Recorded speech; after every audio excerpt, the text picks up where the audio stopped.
I opgaven har vi valgt at gennemgå en værdikædeanalyse og en SWOT-analyse. Værdikædeanalysen har vi valgt, fordi at den skaber en række aktiviteter, der giver virksomhedens konkurrencemæssige fordele i forhold til konkurrenter. Værdikædeanalysen er et godt værktøj til at vurdere virksomhedens interne forhold. SWOT-analysen har vi valgt, fordi at den er et godt værktøj til at vurdere virksomhedens nuværende situation. Værdikædeanalysen. Produktudvikling. Produktudvikling er stærkt led for Pandora, fordi at de løbende udvikler nye produkter. Nogle af de seneste nye udviklede produkter er ure og solbriller. De er primært til kvindemålgruppen, og de er udkommet i konceptbutikker, shop-in-shops og nogle lastbilbutikker. En af de meget unikke produkter, som Pandora tilbyder, er charmsambånd. Dette armbånd er til moderne kvinder, som kan udtrykke præcis, hvad kvinden ønsker. Charmsambåndene fremstilles fra alt til guld, sølv, glas, perler og træ, og det fås i 3 forskellige armbånd: guld, sølv eller lædersnore. Alt det har virksomheden patent på. Virksomheden er meget innovativ, og deres kvalitet er høj. De formår gang på gang at tilfredsstille sine kunder bedst muligt. Pandora har designer, som arbejder i Glostrup. Det er der medarbejderne kreerer virksomhedens nye smykker. Det er ikke meget, de arbejder med mandesmykke, da det er et lille segment for dem.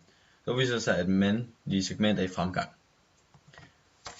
Hvis vi så ser på Pandoras produktion. Pandoras produktion foregår i Thailand. Ved at producere i det land medfører det, at produktionsomkostningerne er lave.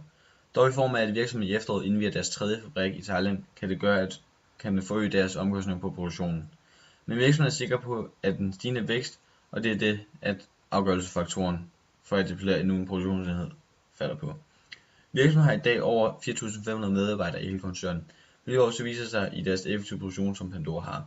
De udtaler selv, at kvinder skal føle, at de er med i Pandoras smykker, for mere end de betaler for. Dette hænger godt sammen med, at deres produkter, som bliver produceret i Thailand, er smykker, som håndforarbejdes. Hvis vi kigger på Pandoras markedsføring, som er et forholdsvis stærkt led. Da Pandora har deres egen hjemmeside, hvor man som forbruger har mulighed for at se de forskellige produkter og læse mere om dem og finde ud af, hvad for nogle materialer, der bliver brugt fra Pandoras side af. Det er også mulighed for at se, hvor den nærmeste forhandler ligger i forhold til ens bobil. Derudover markedsfører Pandora sig via reklamer i fjernsynet og via reklamer på internet, det kaldes viral markedsføring. Ydermere så markedsfører de sig via magasiner, som har målgruppen kvinder. Alt det giver, at virksomheden har en stor kendskabsgrad, sammen med at de har et godt image. Det samme tiltrækker kunderne. På den måde opnår virksomheden en top of mind position. Det betyder, at man som forbruger tænker på Pandora som en af de 3 første mærker, når man tænker på smykker. Dette hænger også godt sammen med, at virksomheden har ambitioner om at komme helt til top i smykkebranchen. Målet for dem er at blive en af verdens bedste kendt brand i branchen. Hvis vi så kigger på Pandoras salg og service, som er et stærkt led for virksomheden, i det befinder sig på forskellige mange markeder og har cirka omkring 10.000 salgssteder globalt set. Men det vil gerne samarbejde med lokale forhandlere på nye markeder. Lokale forhandlere skal stå for salget af deres forskellige produkter. Virksomheden har på nuværende tidspunkt overtaget en ejendel på 60% i en tidligere uafhængig distributør i Australien og New Zealand. De har senere samarbejdet med et tysk distributionsselskab etableret en ny virksomhed, der nu står for salget i Tyskland, Østrig, Schweiz, Holland og Italien, hvor Pandora AS i aftalen har mulighed for at købe den tyske distributør ud af det fælles salgsselskab. Det at Pandora har deres egne konceptbutikker, som møder deres egne produkter, betyder, at de kan levere en fremragende service til forbrugeren, og det er også her, at det gør det muligt for dem at få en god kunderelation. Virksomheden har en forholdsvis høj distributionsgrad, i det de benytter sig af en selektiv distribution. De bruger selektiv distribution, fordi varerne kun fås igennem udvalgte forhandlere. I Danmark er det for eksempel Salling, Almindelig Guldsmed og den fås af egne butikker. Hvis man har Pandoras produkter, ved man hvor det fås. Det hænger også godt sammen med, at virksomheden er modbevidste og har høj status blandt forbrugerne. Hvis vi kigger på virksomhedens SWOT-analyse, så vil jeg tage udgangspunkt i nogle enkelte emner. Jeg vil starte med at tage udgangspunkt i patent på charmebånd. Det er en væsentlig fordel for virksomheden, fordi at det gør det muligt for dem, og det giver dem også en sikkerhed over for konkurrenter, fordi at de er sikret på at have patentet. Hvis vi ser på kontrol af produktionen, er det også en kæmpemæssig fordel, fordi at i forhold til konkurrenter, så kan har de fokus på det, og de kan kontrollere kvaliteten og den rette mængde kommer ud, som de skal levere til en forhandler. Hvis vi så kigger på mulighederne, så er der en stigende internethandel. Det er en kæmpemæssig mulighed, fordi at det er relativt nemt for Pandora vil kunne lade sig gøre at omstille deres hjemmeside til en internethandel. Og det eneste, de skal gøre, er at få et pluglager eller et andet lager. Hvis vi kigger på svage sider, så er de meget afhængige af deres charmsambånd, som står for 70% af deres omsætning. Hvis der kommer en skiftende tendens i samfundet, så vil de blive påvirket, og de vil skulle ud og finde en ny produktgruppe, som skulle erstatte Sharma-båndene. Så er der en for lille fokus på mandsegmentet. Og i og med at mandsegmentet er stigende, og mænd har mere og mere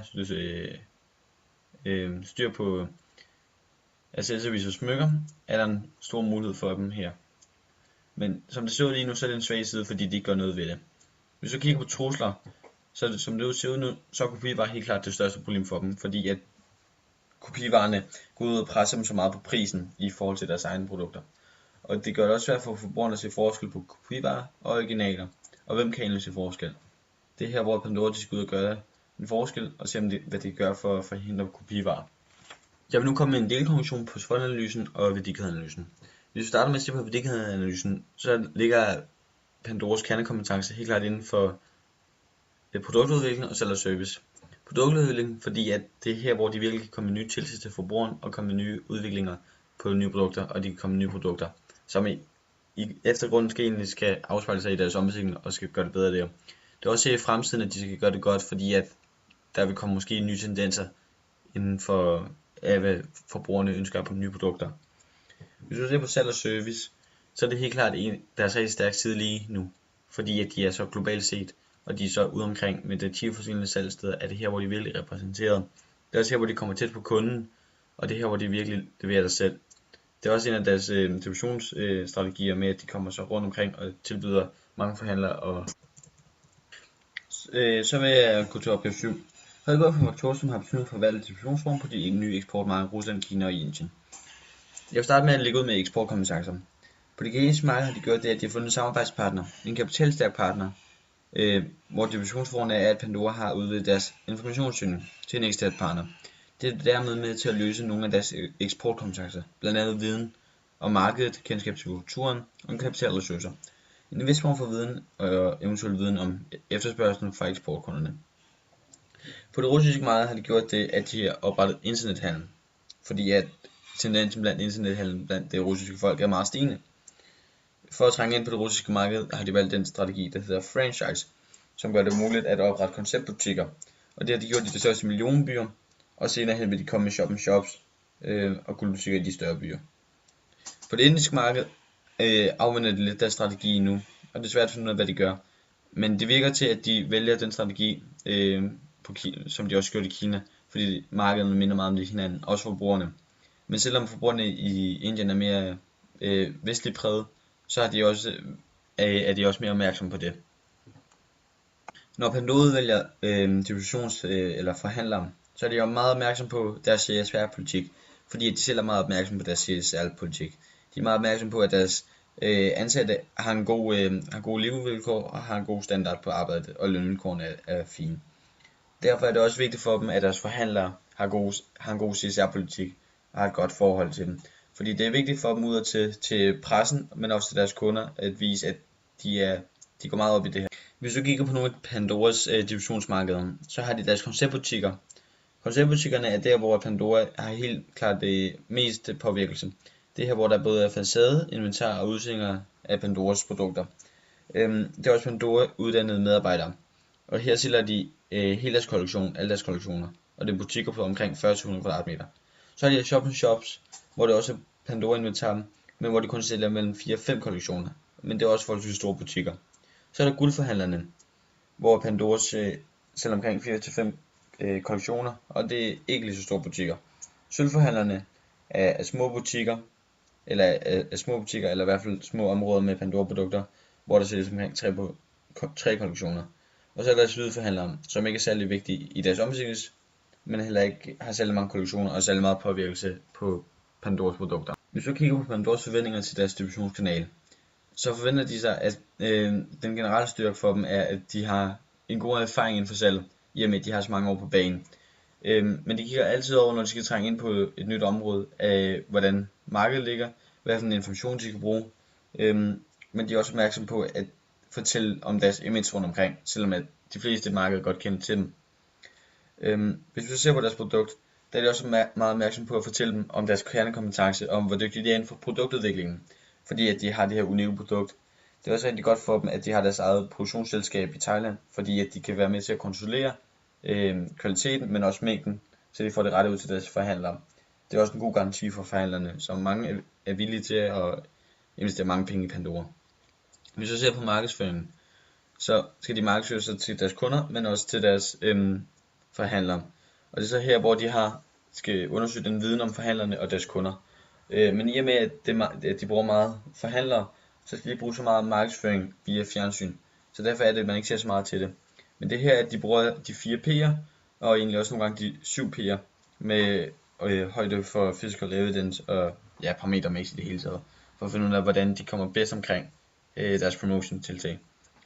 Så er der også det, der hedder arrangement og motivation, hvor at Pandora de kigger på samarbejdsevne på det givne marked. Der er jo nødt til at være en vis samarbejdsvillighed, for at de vil overhovedet trænge ind, ellers vil de finde sig en ny partner.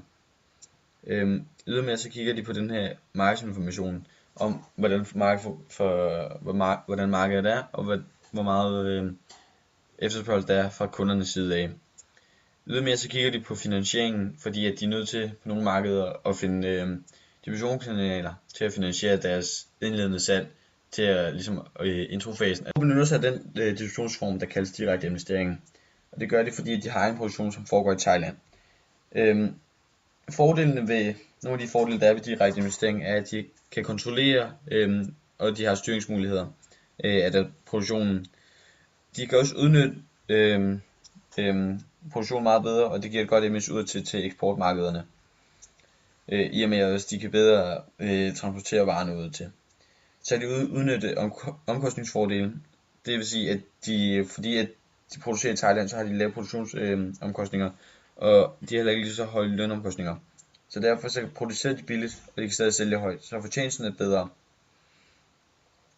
Så er der også en anden fordel ved det, det er, at de får hele udbyttet selv. De skal ikke dele med noget produktionsselskab, de skal kun dele med deres forhandlere. Og det er nødt til, fordi de har så mange forhandlere, så mange eksterne forhandlere. Det er også med til, alt det her det er med til at styrke deres markedsposition, fordi at de ikke bliver påvirket af andre, og de er ikke så svagt stillet, fordi at de godt styr på deres positionsforhold. Nogle af ulemperne ved det er, at det er nødt til at være en relativt stor virksomhed, fordi at de står med risikoen selv for det, hvis det skulle gå galt. Hvis nu det går galt med der kommer et eller andet serie i Thailand med, at de har benyttet sig af børnearbejde eller et eller andet i den dur, så vil det skabe store problemer for Pandora. Og de er også nødt til, når de gør det her, så er de nødt til at fortsætte rigtig store investeringer, for at det kan blive muligt. Det kan gøre det her, så kræver det et rigtig stort markedsselskab, og et stort markedsselskab er dyrt at oprette, fordi at det koster rigtig mange penge at få al den viden til. Hvis du kigger på en konklusion til opgave 7, så kan vi konkludere, at Pandora, deres distributionsform på de forskellige 3 markeder, som der er nævnt i opgaven, er på det kinesiske, at de benytter sig af en samarbejdspartner, som skaber distributionsfordel for dem. Hvis du kigger på det russiske, så udnytter de sig af en franchise-strategi, hvor at det er konceptbutikker og shop-in-shops, der står for salget. På det indiske marked benytter de sig af samme strategi som på det kinesiske, men med mere vestlige tiltag, som lidt på det russiske og andre markeder i Vesten. Hvis vi så kigger på de forskellige butikker, Pandora har, så har de 5 forskellige butikker, som har hver sin størrelse og hver sit omfang, som også har forskellige omsætningstiltag. Pandora er meget opmærksom på deres markedsføring, men også deres produktion, i forhold til, hvad for nogle tiltag de skal gøre for, at forhandlerne er interesserede. Og derfor er det vigtigt med Pandoras forventninger. Hvis vi kigger på deres distributionsforhold, så benytter de sig af en direkte investering i form af, at deres produktionsselskab ligger i Thailand. Fordelen ved det er, at de udnytter omkostningsfordele, som gør det gratis eller gør det billigt for dem, og det er rigtig godt for dem, fordi at de producerer billigere end konkurrenter for eksempel. Og det styrker også deres markedsposition. Problemet er bare, at de står med risikoen selv, og det kræver et rigtig stort markedsselskab, som er dyrt at oprette. Men alt i alt så kan vi se fra Pandora, at det går fint, og de skal fortsætte med det, de gør.